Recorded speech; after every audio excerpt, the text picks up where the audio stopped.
Asante sana Mheshimiwa Prime Minister. Wapi makofi ya mama Prime Minister wa kutoka Mozambique jameni. Asanteni sana. Today we gather as a nation, as one people, here at Ithokwe Stadium in Kitui to celebrate Shujaa Day, our National Heroes Day.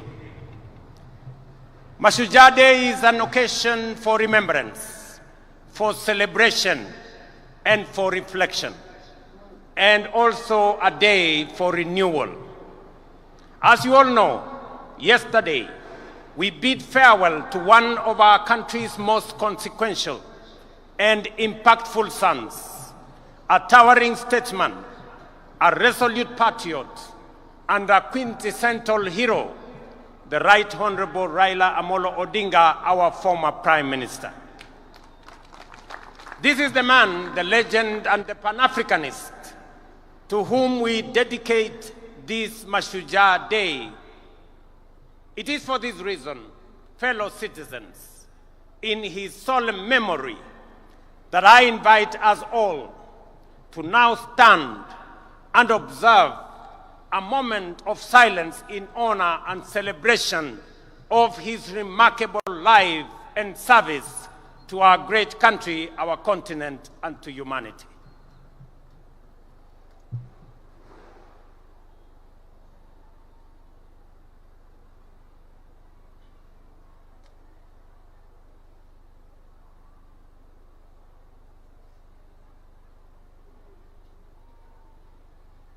Thank you very much. Thank you very much. Sons and daughters of our motherland, Kenya, Raila Odinga aspired and labored for a Kenya that is free, that is fair, governed by the rule of law, and filled with limitless opportunity for all of us.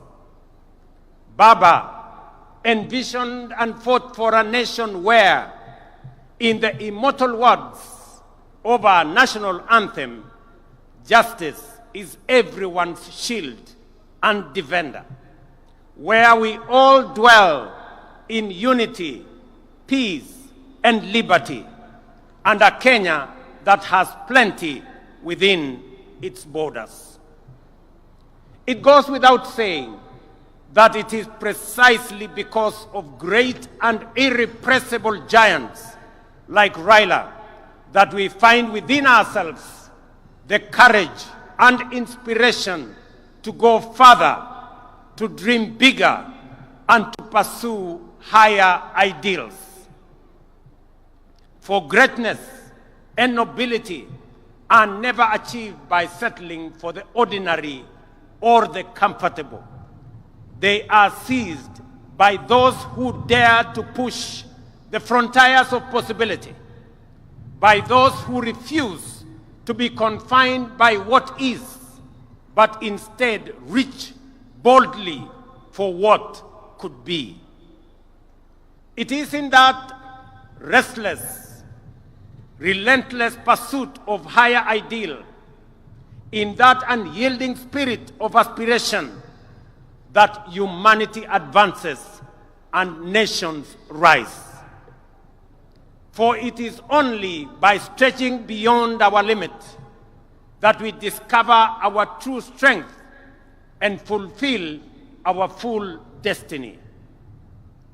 Fellow citizens, as we emerge from a week of profound sorrow and reflection, and as the nation continues to observe the 7 days of mourning on the passing of our former Prime Minister, it is both fitting and worthy that we anchor this year's Shujaa celebration in the extraordinary and consequential life of our departed legend, the Right Honorable Raila Odinga.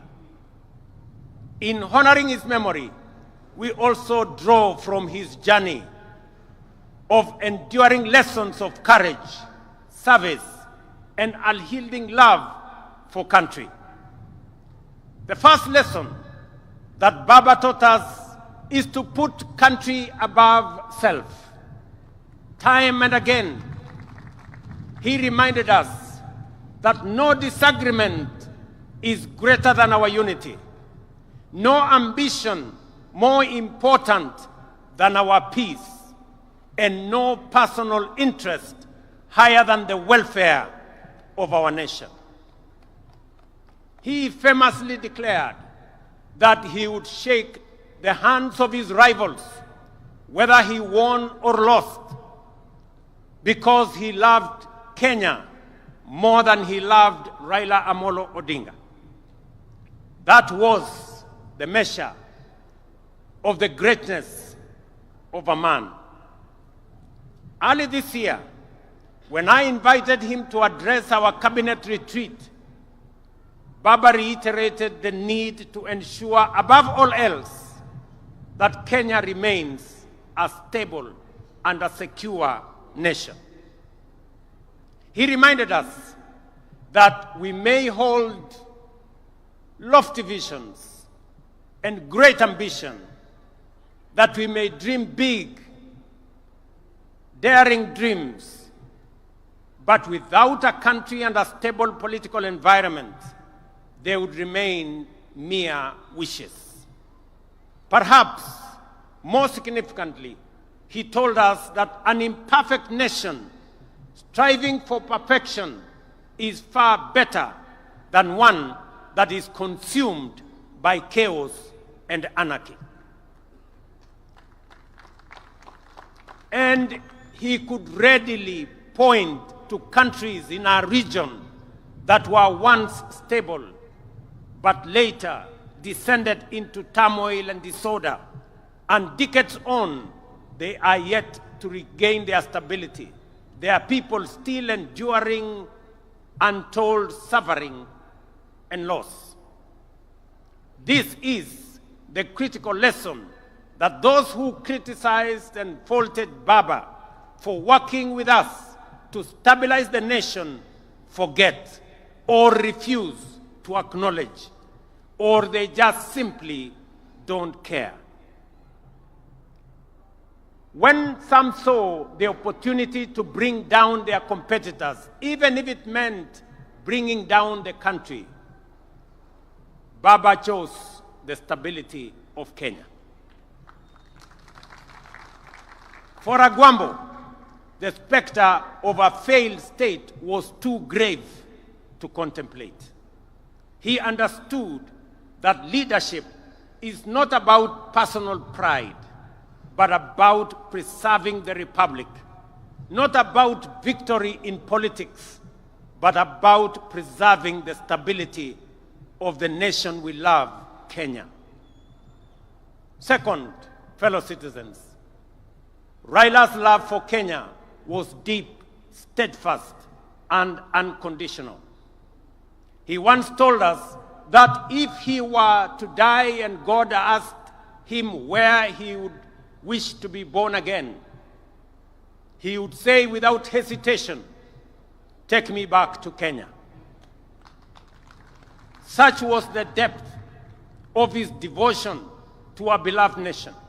He knew that Kenya, like all nations, was not perfect, that nation building was work in progress, that it is only renewed with every generation. He understood that we are an imperfect people, always striving towards a more perfect union. Yet even in our flaws, he saw magic and beauty. In our struggles, he discerned promise, and in our contradictions, he could pick out hope and unity. To Raila, there was no place on earth more worthy of devotion, no people more deserving of faith, and no dream more noble than the Kenyan dream. Thirdly, Baba's life was an example of always choosing and closing ranks for the common good. When our nation faced turbulence last year, for example, I reached out across the political divide. Baba was the first to come to the table to help steady the ship of state, leading to the formation of the broad-based government that has since stabilized our economy and our nation. That is what heroes do. When the stakes are high, they rise above partisanship and put the country first. Even during the last election campaigns, when faith placed us once again on opposite sides of the political divide, Baba spoke words that will echo through generations. He said, and I quote, "I have been to the mountaintop. I have seen the glory land. I may not get there with you, but together we will get there." End of quote. In those words lay the essence of his leadership: selfless, visionary, and anchored in faith that Kenya's destiny transcends any individual. He reminded us that collaboration, even with rivals, is not an act of political convenience, but a sacred pact with posterity. For Baba, it was never about him becoming president. It was about Kenya having a good president, and Kenya moving from a third world status to a first world status in a short time as possible, so that we, as a people and as a nation, can realize our true potential.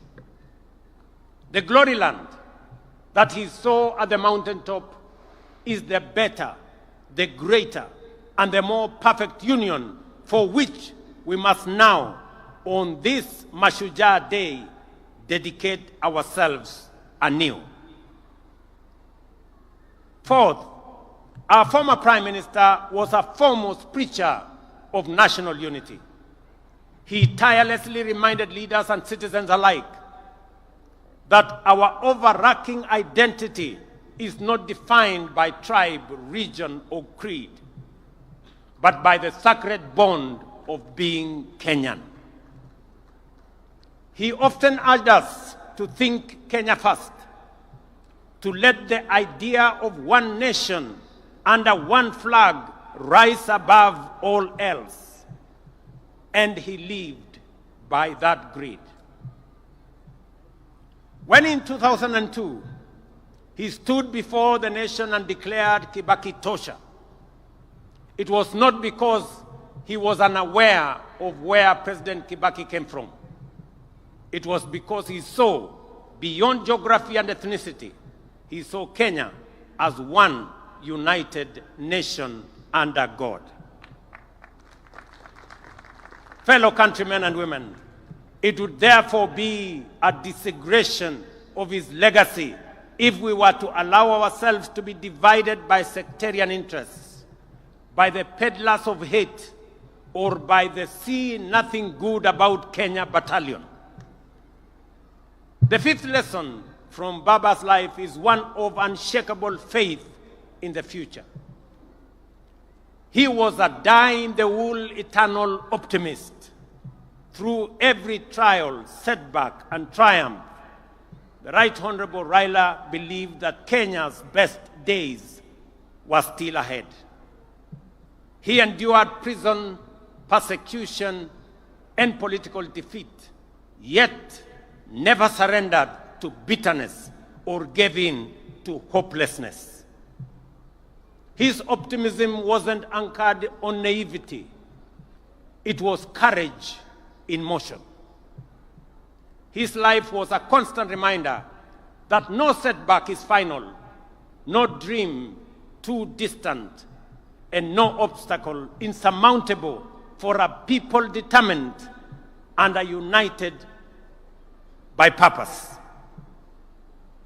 At this juncture, fellow patriots, allow me to share reflections on the future of our great country, drawn from my intimate and wide-ranging conversations with the Right Honorable Raila Odinga in the final months of his remarkable journey, as well as with leaders from across the political divide. In our engagements, Baba often spoke with immense passion and at times frustration about the pace of our national progress. He would often wonder why nations like South Korea, Singapore, or Malaysia, which were once at par with Kenya just a few decades ago, had leapt forward to first world status while we still grapple with the basics. In those moments of honesty and deep introspection, we came to a shared conclusion that the true driver of national development is leadership. And I repeat, is leadership. Not leadership focused on the next election, but leadership that aspires to impact the next generation. Leadership that dares to dream beyond its time and even its capacity. Leadership that is bold, visionary, and relentless in pursuit of the common good of our nation. And we agreed that if Kenya is to attain first world status within our lifetime, as it must, we should set for ourselves daring, audacious goals and pursue them with unwavering focus. It is in this very conviction, ladies and gentlemen, that has guided my engagements with leaders and stakeholders from across the political divide. I have consulted with my former boss, the fourth president of Kenya, His Excellency Uhuru Kenyatta. I have held discussions with majority of members of parliament, and they are here. I have consulted with many governors and grassroots leaders from every corner of the nation. And I will continue to engage because Kenya's progress must never be a partisan pursuit. It is a national inclusive mission. Through these deliberations, I have arrived at a clear conclusion that although we have made commendable progress in stabilizing the nation over the last 3 years, the time has come to take the country to the next level. And to do so, we must act decisively on at least 3 national priorities. Our first priority is food security. We cannot speak of prosperity while spending over 500 billion shillings every year importing food into Kenya, including maize, importing wheat, rice, sugar, edible oil, among many. This is not just an economic burden to us. It is a threat to our sovereignty. A nation that cannot feed itself, ladies and gentlemen, is not a nation that can claim to be free or sovereign. The only viable path available for us towards this goal now, fellow citizens, is through the expansion of irrigation and the modernization of our agriculture. Rain-fed farming can no longer sustain our growing population or our aspirations. That is why